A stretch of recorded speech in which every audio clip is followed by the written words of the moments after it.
Hello YouTubers, here's just a little video I thought I'd post because I've actually got my newer FX7 at the moment. I was just going through settings because I noticed tonight when I was filming stuff how the low light, the quality on this I know is great on low light because I filmed the fire stuff. It was looking a lot darker to me and I thought, oh, you know what, I'm probably comparing it to the last sort of camera I used, which was the FX1000, which is here. So I've gone into the auto gain limiter. I thought this was on 12 already. It was actually only on 6. So that explains this was giving much darker picture. I've now put it onto 12. It's the highest it can go before going into full auto, which I imagine is 18, but it doesn't give me that cap. So this gives it 12. As the best next thing. I don't want it to go higher than that because then you start to get grain. And this one you can see straight off though, there definitely is better iris control on this camera. Well, more light to work with, better lens in English. The menu being on the side here, I'm not a fan of it being on this little wheel, but nobody was, as it turns out. Looking at the videos before I bought this camera, just seeing where the button is. It's down here in the corner. I apologise for the low light, that's purposely done though because I'm showing this here. So if I go onto this one, just got to see where I'm pressing the wheel. You can see it's got more options on there and I could crank it to 18, but that's disgusting. I would rather have them on a 9, but 12 is fair. At least it sort of guarantees you really, generally speaking, going to be able to see what's going on. You'll get that shot. But here, just straight off the cuff, you can see both set to 12, both in full auto, and this one is clearly looking darker. If I go into, here's an idea, let's go into menu, let's put this into manual mode. At this point, actually, I'm going to turn the light on so you can see stuff a bit better. Right, now I've got the light on. This is full manual. You can actually go on the gain here. So let me bring it up. Can I crank it there? It will give me more control over the gain when in full manual mode, but I was obviously looking at just the auto modes in the menu.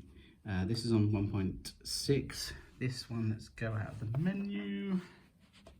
Camera to camera. It's all fun and games. Right, finally. So we have them on matching completely manual override settings, and you can quite clearly see the brightness. This isn't just the screen being brighter, it's nothing to do with that. It is genuinely the lens difference being shown here.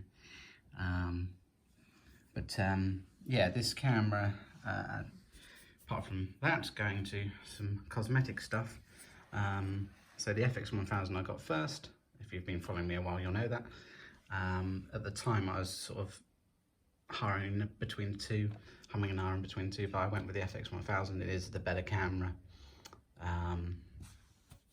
But this FX7 I also bought because I thought, well, I had the money to for starters come in, so I was like, you know, I'll treat myself. I love my cameras, obviously, as you can see from my channel. But this one is a little bit lighter, but also as a size comparison, it is quite clear now that I have both of them.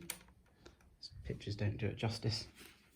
How, yeah, really different they are. Just put them side by side. Oh, and the weight difference is quite astronomical as well. So here they are. Yeah, both fantastic cameras. Obviously, as I say, the FX1000 is the better model. But yeah, I love owning the FX7 as well, and this is actually becoming my more frequent use because of my fibro. Having the ability to lift cameras is obviously very important to me, and this one is definitely lighter. So yeah, very happy with it. So far I've actually just been using it in full auto mode when I do my filming of like thunderstorms and stuff that I love doing. It will give me the chance to use this in manual mode and get some more stuff. Though I've already seen the auto stuff you saw of the fire, it's fantastic. But for fireworks and stuff, and thunder and stuff, I'll probably be using the FX1000 more. But certainly we'll tinker with this more. and use it more, because it is lighter and easier for me to operate for that reason. Differences apart from that, you've still got the customization buttons here, but both here and inside past the LED screen.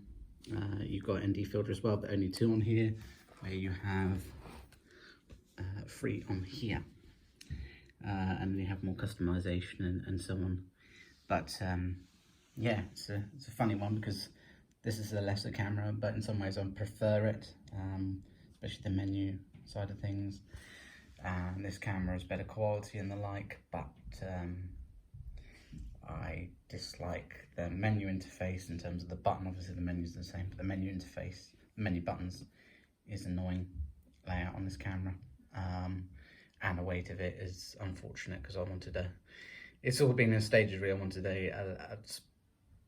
I was happy with the quality of the FX one, which I've not used yet in the videos actually, but it was very heavy for me, and when I was ill I can't deal with that very long, so I bought this camera, and then, as I say, I had some money come in and I thought I'm going to treat myself, and I got this camera, which I was thinking of buying anyway, so now I own all 3 plus the Z1, so I actually have 4 professional Sony HDV cameras, so that's fantastic. But yeah, I'll end this video here, because I'm just talking random stuff after this point. But I hope you enjoyed having a little bit of a look and seeing a comparison in the lens differences. I'll speak to you soon. See you later.